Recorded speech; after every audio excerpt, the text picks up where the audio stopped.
ada beberapa masalah tentang doa di dalam agama Buddha. Masalah ini timbul karena seorang umat Buddha agak sulit untuk membedakan antara ajaran Sang Buddha dengan tradisi. Anda tentu sudah biasa di dalam masyarakat untuk berdoa sesuai dengan yang diajarkan orang tua. Contoh misalnya, sejak dulu orang tua kalau mengajari sembahyang selalu mengatakan, ayo minta kopi pingkan. Bahkan ke kuburan waktu cendeng sekalipun orang tua mengatakan minta kopi pingkan. Sehingga banyak anak kecil mengatakan, saya belum suka kopi, saya minta teh pingkan saja. Tetapi orang tua mengatakan, nah itu bukan kopi. Sehingga bagi perempuan yang bernama Kopi mengatakan, saya minta apa lagi? Karena nama saya sudah Kopi.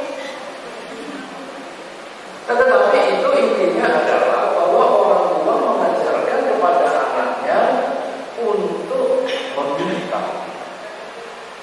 Sehingga akhirnya seorang umat Buddha berhadapan dengan patung Buddha atau patung apa saja, kebiasaan memintanya ini masih timbul. Bahkan di televisi sering sekali kita melihat di dalam film-film silat, di dalam film-film kuno, di dalam film-film apa saja, itu selalu mengatakan, oh Sang Buddha, saya minta selamat. Sehingga akhirnya masyarakat yang bukan Buddhis menganggap agama Buddha ini menjadi penyembah berhala. Apakah itu penyembah berhala? Yaitu orang yang meminta kepada sesuatu sesembahan seperti batu, pohon, gunung. Dan umat Buddha melakukan itu karena tradisi. Kenapa demikian? Karena sembahyang pada Sang Buddha, pada arca Sang Buddha, ini tidak timbul pada saat Sang Buddha ada. Lalu apa yang dilakukan pada saat Sang Buddha masih hidup? Para umat datang, lalu para umat bersujud, bernamaskara, paikui. Lalu para umat mendengar ceramah Sang Buddha, lalu selesai bersujud kembali, lalu pulang. Kenapa perlu bersujud? Karena persujudan ini merupakan tradisi di India. Sudah merupakan hal yang biasa di India kalau kita bertemu dengan orang yang lebih kita hormati, kemudian kita bersujud. Karena Sang Buddha dianggap orang yang dihormati, kemudian datang bersujud, lalu Sang Buddha ceramah. Selesai ceramah, kemudian Sang Buddha sebagai orang yang dihormati ketika akan pamit, mereka bersujud lagi 3 kali. Kebiasaan ini berlanjut bertahun-tahun. Seperti kita ketahui bahwa Sang Buddha mengajar cukup lama dan bahkan disebut paling lama sebagai guru agama, yaitu 45 tahun. Dan tiap hari orang datang bersujud ceramah, datang bersujud ceramah, datang bersujud ceramah. Begitu Sang Buddha selesai, tidak ada meninggal dunia, umat yang masih kangen datang bersujud, tapi di tempat yang kosong. bersujud, diam, duduk meditasi, merenungkan khotbah Sang Buddha. Sudah selesai puas, bersujud, pulang. Datang lagi bersujud, merenungkan lagi, bermeditasi, khotbah Sang Buddha apa saja yang pernah didengar, kemudian selesai bersujud, pulang. Lama, akhirnya bersama-sama datang bersujud, lalu mengulang khotbah Sang Buddha. Nah, setelah mengulang khotbah Sang Buddha, kemudian selesai bersujud lagi, pulang. Jadi sebetulnya seorang umat Buddha ketika di depan altar Sang Buddha, dia tidak meminta apa-apa, tapi mengulang khotbah Sang Buddha. Lalu yang minta itu bagaimana? Yang minta itu pengaruh tradisi. Jangan kata patungnya para dewa, bahkan Sang Buddha, ke kuburan saja minta. Papa, mama almarhum minta mau pipingan, engkau pak cong minta mau pipingan. Itu apalagi para dewa itu dimintai. Nah, padahal itu adalah tradisi. Agama Buddha adalah berisi perenungan. Kemudian patung Sang Buddha ini juga muncul belakangan. Patung Sang Buddha tidak dibuat ketika Sang Buddha masih ada. Buktinya, ada tak buktinya? Tahu buktinya Sang Buddha patungnya tidak dibuat waktu Sang Buddha masih hidup? Tahu buktinya? Tahu? Apa buktinya?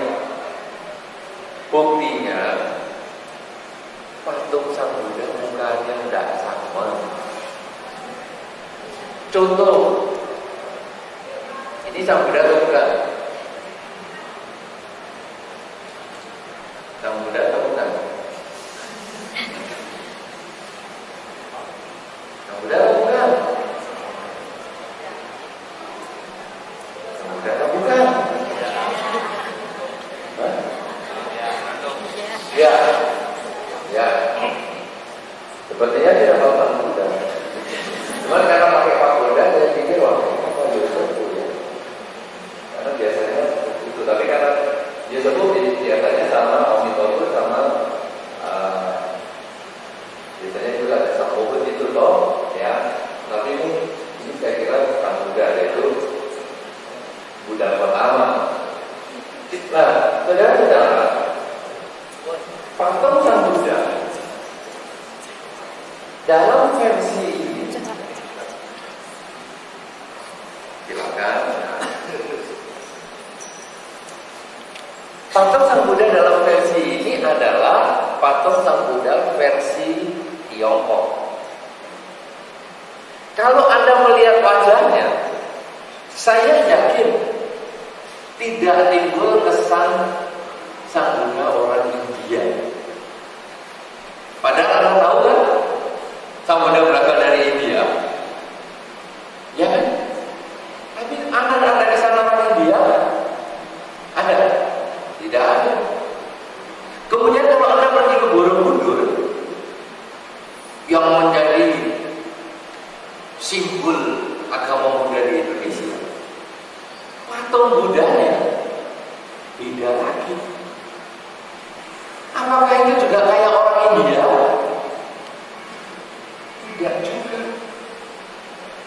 Kalau Anda pergi ke Thailand, patung Buddhanya lain lagi. Apakah juga kayak orang India? Tidak juga. Kalau Anda pergi ke India, patung Buddhanya lain lagi. Anda pergi ke Sri Lanka, lain lagi. Ke Burma, lain lagi. Patung Sang Buddha ini di mana-mana lain. Kalau demikian, patung Sang Buddha bukan foto Sang Buddha. Kalau gambar Anda diambil di sini, bentuknya begitu. Diambil di rumah, bentuknya begitu. Diambil di puncak, bentuknya begitu. Diambil di puncak rumah, bentuknya pucuk karena takut. Tetapi yang jelas muka Anda mirip. Tapi kalau Sang Buddha tidak ada yang mirip. Kenapa? Karena patung Sang Buddha dibuat setelah Sang Buddha wafat. Dan itu bukan foto Sang Buddha, tetapi melambangkan kebudayaan. Apa itu lambang kebudayaan? Misalnya kepala menonjol. Ini banyak yang salah. Dikiranya, oh itu contohnya orang India, gelungan, bersanggul, berkonde. Tidak. Kepala Sang Buddha yang menonjol itu menunjukkan bentuk kepalanya. Memang bentuk kepalanya tinggi.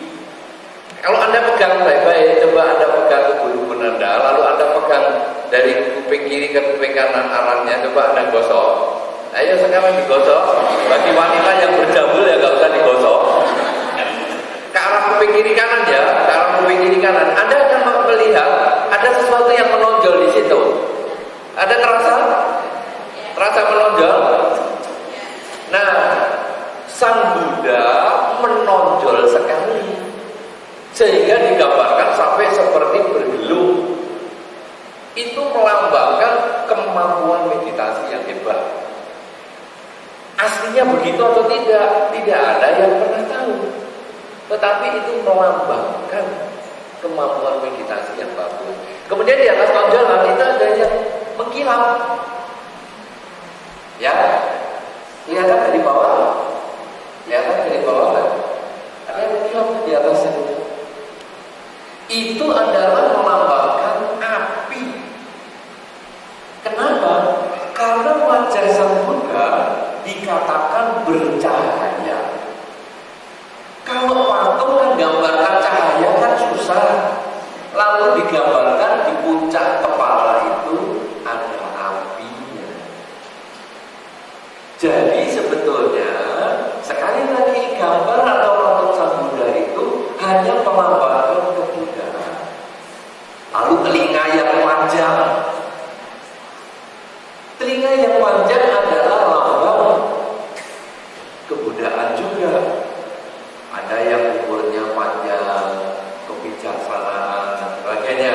Ya, kemudian leher bergaris 3, itu jelas sekali lehernya bergaris 3. Itu lambang kebijaksanaan. Jadi Anda kalau melihat patung Sang Buddha ini sebetulnya lambang kebudayaan itu sendiri, tetapi bukan foto Sang Buddha.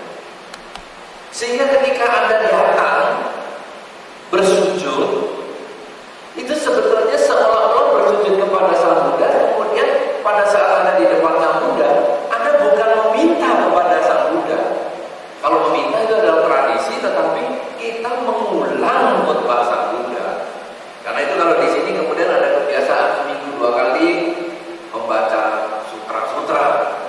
Ya, ada tuh yang king di sini kan? Bisa sudah tanya sama suhu juga, ada yang king dan sebagainya. Kenapa? Karena memang itulah yang dilakukan.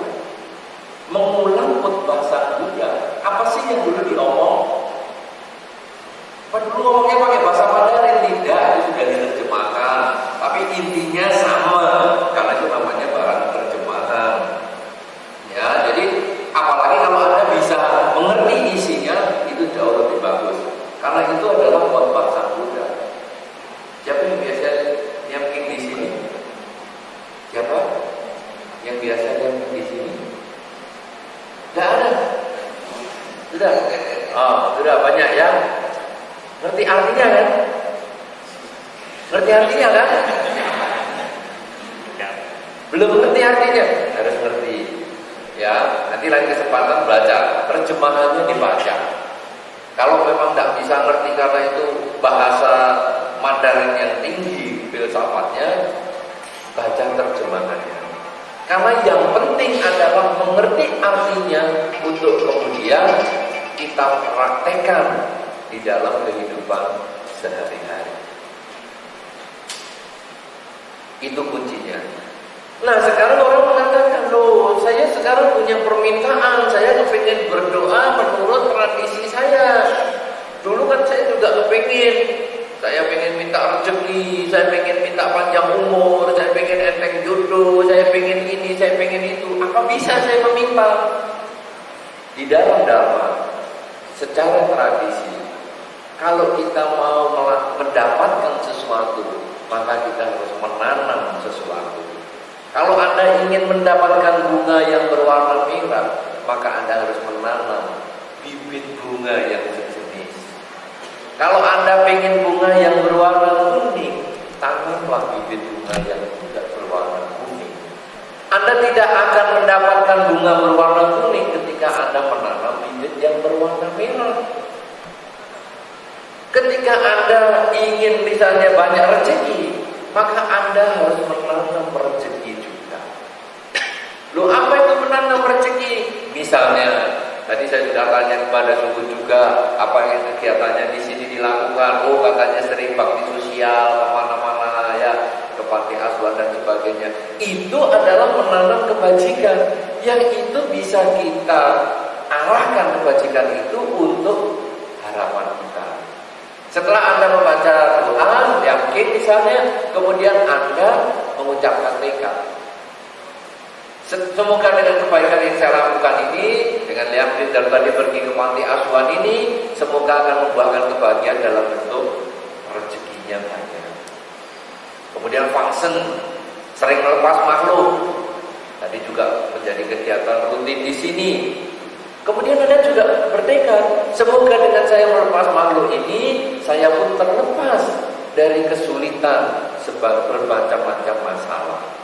Jadi, Anda menanam pelepasan makhluk, Anda pun akan terlepas dari kesulitan. Anda memberikan rezeki kepada yayasan sosial tersebut, maka Anda pun akan mendapatkan rezeki pula. Kalau Anda sembahyangnya khusyuk, wah, hafal semua segala macam doa, tetapi kelakuannya jahat, maka sulit untuk mendapatkan apa yang Anda inginkan. Tetapi kalau Anda suka sembahyang, kemudian Anda juga kelakuannya baik, itu yang akan memberikan manfaat untuk kehidupan kita. Oleh karena itu, saudara-saudara, sebagai pembukaan ini, doa di dalam Buddha Dhamma, doa di dalam agama Buddha, nomor satu, isinya bukan permintaan. Isinya adalah mengulang khutbah Sang Buddha. Nomor dua, doa di dalam agama Buddha yang mengulang khutbah Sang Buddha itu adalah untuk mendorong kita melakukan perbuatan baik sesuai dengan yang diarahkan oleh Sang Buddha dari yang sedang kita baca tadi. Oleh karena itu, waktu kita membaca parita atau membaca sutra, jangan sampai kita tidak mengerti artinya karena kita melewatkan satu ajaran yang sangat luhur. Nomor tiga, kalau kita mempunyai keinginan, maka berbuatlah kebajikan terlebih dahulu, kemudian kita mengarahkan kebajikan itu dengan tekad, semoga dengan kebaikan yang saya lakukan ini akan membuahkan kebahagiaan dalam bentuk seperti yang saya harapkan. Dengan cara seperti itu, maka kita sesungguhnya sudah menjalani doa menurut agama Buddha. Ya, nah ini sebagai awal. Tentu saya mengharapkan pertanyaan-pertanyaan dari Anda yang mungkin akan membantu untuk memperdalam pemahaman kita tentang bagaimana agama Buddha ataupun bagaimana doa di dalam agama Buddha. Demikian